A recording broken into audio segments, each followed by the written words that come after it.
Assalamualaikum warahmatullahi wabarakatuh. Perkenalkan, nama saya Rosinul Lestari dengan NPM 10121110 dari kelas C5 Manajemen, mahasiswa Universitas Teknologi Digital. Video ini dibuat untuk memenuhi tugas evaluasi tengah semester mata kuliah Pendidikan Agama 3. Di sini saya akan mempresentasikan materi-materi dari Pendidikan Agama 3 dari bab 1 sampai 4. Langsung saja kita ke materi-materinya. Materi-materi bab 1 sampai 4. Bab 1 yaitu ahamiyatu ma'rifatullah, pentingnya mengenal Allah. Bab 2 at-thoriq ala ma'rifatullah, cara menuju ma'rifatullah. Yang bab 3 al-mawani fi ma'rifatullah, penghalang mengenal Allah. Dan yang bab 4 al-adillah ala wujudillah, bukti keberadaan Allah. Untuk bab yang pertama yaitu ada ahamiyatu ma'rifatullah, pentingnya mengenal Allah. Kepentingan mengenal Allah. Mengetahui, mengenal, dan mempelajari tentang Allah Ta'ala tentu saja sangat penting bagi kita. Manusia sangat berkepentingan untuk mengetahui siapa penciptanya dan untuk apa ia diciptakan. Definisi yang lain bahwa ma'rifatullah atau mengenal Allah bukanlah mengenali zat Allah.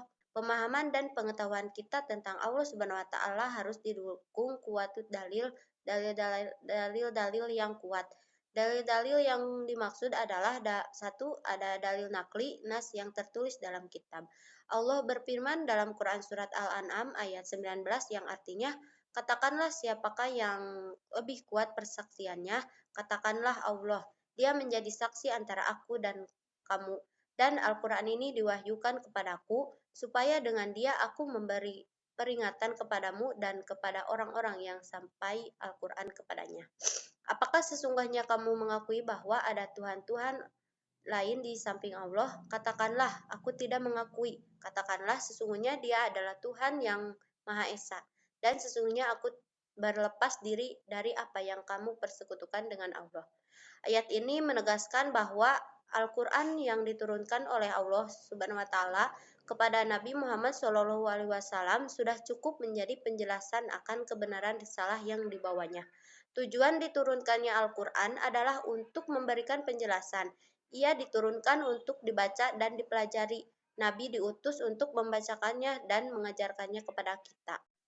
Mereka yang sungguh-sungguh memperhatikan Al-Quran pasti akan mendapatkan dalil-dalil yang kuat tentang Allah, risalah, ibadah, alam semesta, manusia, dan kehidupan. Yang kedua ada dalil akli, akal atau logika. Dalil akli, nas yang tertulis dalam kitab akan semakin terbukti kebenarannya dengan dalil akli atau akal logika yang diperoleh dari ayat-ayat kauniyah alam semesta. Oleh karena itu, Allah Subhanahu wa taala mendorong kita untuk memperhatikan dan memikirkan alam semesta yang maha luas ini. Allah berfirman dalam Quran surat Al-Imran ayat 109 yang artinya, sesungguhnya dalam penciptaan langit dan bumi dan silih bergantinya malam dan siang terdapat tanda-tanda bagi orang-orang yang berakal. Ma'rifatullah itu dapat menghantarkan manusia kepada peningkatan iman dan takwa. Dengan iman dan takwa itulah mereka akan memperoleh as-sa'adah, kebahagiaan yang hakiki. Selanjutnya ada bab 2 at-thoriq ala ma'rifatullah, cara menuju ma'rifatullah. Menuju pengenalan terhadap Allah Subhanahu wa taala. Allah Subhanahu wa taala tidak menampilkan kewujudan zat-Nya yang maha hebat di hadapan makhluk-makhluknya secara langsung dan dapat dilihat seperti kita melihat sesama makhluk. Allah juga menganjurkan kepada manusia menerusi Nabi Shallallahu alaihi wasallam supaya berpikirlah pada makhluk-makhluk Allah, tetapi jangan sekali Anda berpikir tentang zat Allah. Makhluk-makhluk yang menjadi tanda kebesaran dan keagungan Allah inilah yang disarankan di dalam banyak ayat Al-Quran agar menjadi bahan berpikir tentang kebesaran Allah. Yang pertama ada dugaan hawa nafsu. Dua unsur utama dalam metode mengenal Tuhan yang tidak berlandasan disiplin yang sebenar adalah sangkaan dan juga hawa nafsu. Campur tangan dua unsur ini sangat tidak mungkin untuk mencapai natijah yang tepat dan sahih. Nafsu ini bisa jadi adalah muasal dari segala keburukan maupun kejahatan. Untuk itulah dalam Islam umat benar-benar diminta untuk melawan hawa nafsu yang terus bergejolak dalam diri. Sebuah perintah yang tentu saja berat. Allah berfirman dalam Quran surat Yusuf ayat 53 yang artinya, dan aku tidak menyatakan diriku bebas dari kesalahan karena sesungguhnya nafsu itu selalu mendorong kepada kejahatan kecuali nafsu yang diberi rahmat oleh Tuhanku. Sesungguhnya Tuhanku Maha Pengampun, Maha Penyayang. Yang kedua ada ragu-ragu. Keraguan memang kerap dialami oleh setiap manusia. Biasanya rasa ragu kerap datang di saat kita menghadapi sesuatu keputusan atau pilihan yang akan kita ambil. Maka hukum dari ragu-ragu tersebut adalah bahwa orang tersebut belum melakukan amalan tersebut. Allah berfirman dalam Quran surat Al-Hajj ayat 55 yang artinya orang-orang kafir itu senantiasa ragu mengenai hal itu Al-Quran, hingga saat kematiannya datang kepada mereka dengan tiba-tiba atau ajab dari kiamat yang datang kepada mereka. Manusia diciptakan dengan membawa fitrah. Mengenai hal ini, Allah Ta'ala berfirman dalam Quran Surat Ar-Rum ayat 30, maka hadapkanlah wajahmu dan luruskan kepada agama Allah. Tetaplah atas fitrah Allah yang telah menciptakan manusia mengetahui fitrah itu. Tidak ada perubahan pada fitrah Allah, itulah agama yang lurus. Tetapi kebanyakan manusia tidak mengetahui. Sebagian ulama mengatakan bahwa arti fitrah adalah Islam. Hal ini dikatakan oleh Abu Hurairah, Ibnu Syihab, dan lain-lain. Selanjutnya bab 3 yaitu Al-Mawani fi Marifatullah, penghalang mengenal Allah. Sifat-sifat yang menghambat mengenal terhadap Allah. Orang fasik adalah orang yang membuat kerusakan di muka bumi. Mereka adalah yang meninggalkan petunjuk Allah Subhanahu wa taala dan juga Rasul-Nya. Mereka adalah orang yang mengikuti hawa nafsunya, di mana orang ini adalah orang yang tidak akan dapat mendekati Allah dan ia tidak akan dapat melihat Allah sekalipun nampak di hadapannya. Adapun ciri-ciri mereka adalah seperti firman Allah Subhanahu wa taala seperti berikut ini. Yang ke satu ada melanggar janji yang terdapat dalam Quran surat Al-Baqarah ayat 26 sampai 27 dan Al-Baqarah ayat 99 dan lain-lain sebagainya. Yang kedua ada orang yang berpaling dari perjanjian kepada Allah yang terdapat dalam Quran surat At-Taubah ayat 8 dan Quran surat Al-A'raf ayat 102. Yang ketiga ada tidak mengagungkan perintah Allah terdapat dalam Quran surat Al-An'am ayat 121. Yang keempat, lebih mencintai keluarga, harta, pangkat, dan jabatan daripada Allah terdapat dalam Quran surat At-Taubah ayat 24. Yang kelima ada memiliki karakter munafik dan mengajak kepada yang munkar terdapat dalam Quran surat At-Taubah ayat 67. Yang keenam suka menuduh orang yang soleh dengan keji terdapat dalam Quran surat An-Nur ayat 4. Menurut istilah, takabur adalah sikap merasa dirinya lebih baik, lebih mulia, lebih kuat, lebih hebat daripada orang lain, dan memandang rendah orang lain. Orang yang takabur enggan mengakui kehebatan orang lain, kekuatan orang lain, dan kemuliaan serta kelebihan orang lain. Sifat ujub adalah menganggap kelebihan yang ada pada dirinya adalah atas usahanya. Selanjutnya ada bahaya sikap takabur. Ada tidak bisa taat kepada Allah, menyebabkan terbuka neraka jahanam, sikap tercela yang sangat dibenci oleh Allah Subhanahu wa taala, dibenci oleh orang lain karena keangkuhannya, dapat mematikan hati manusia, tidak mensyukuri nikmat Allah Subhanahu wa taala, dibenci oleh Allah dan akan dimasukkan ke dalam neraka. Tertutupnya iman kepada Allah.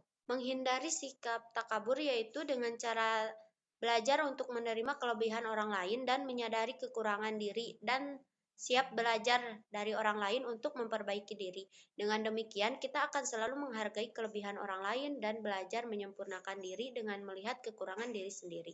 Beberapa karakter zolim menurut Allah di dalam Al-Quran. Yang pertama ada kemusyrikan.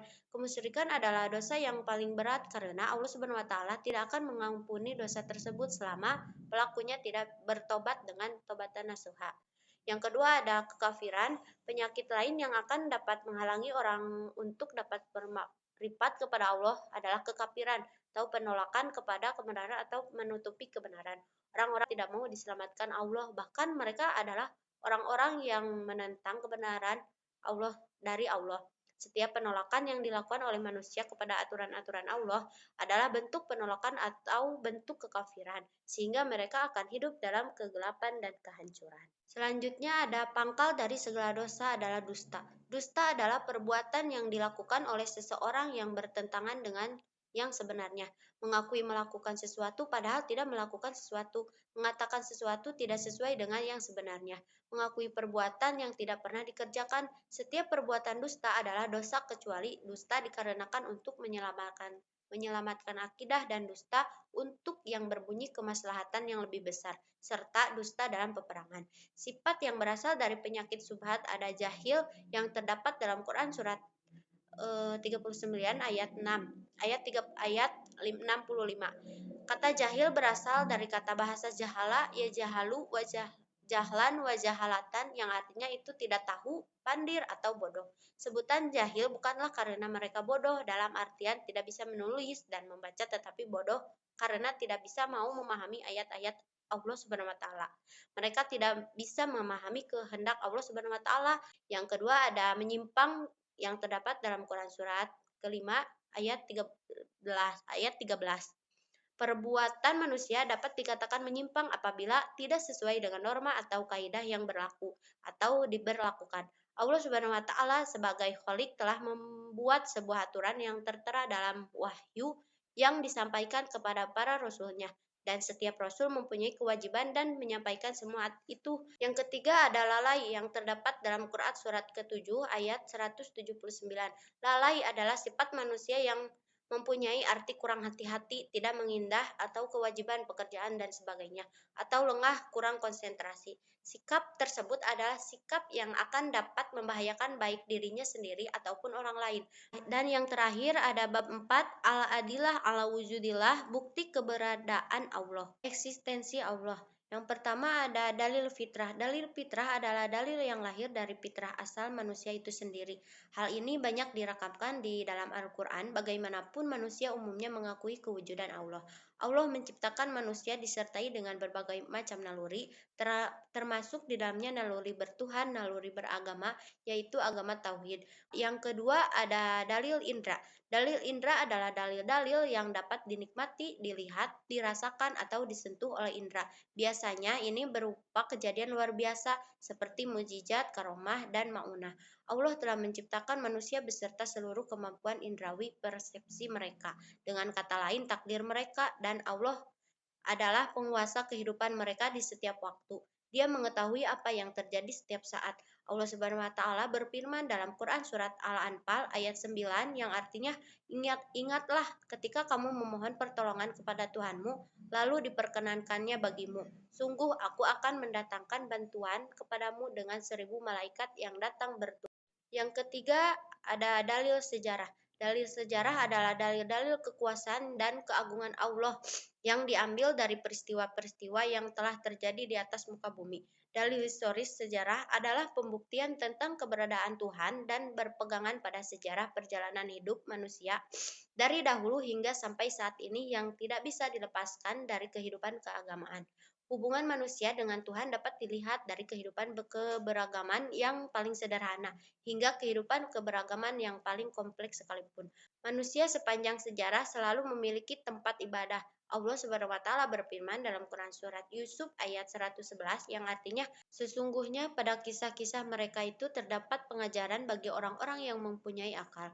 Al-Quran itu bukanlah cerita yang dibuat-buat, akan tetapi membenarkan kitab-kitab yang sebelumnya dan menjelaskan segala sesuatu dan sebagai petunjuk dan rahmat bagi kaum yang beriman.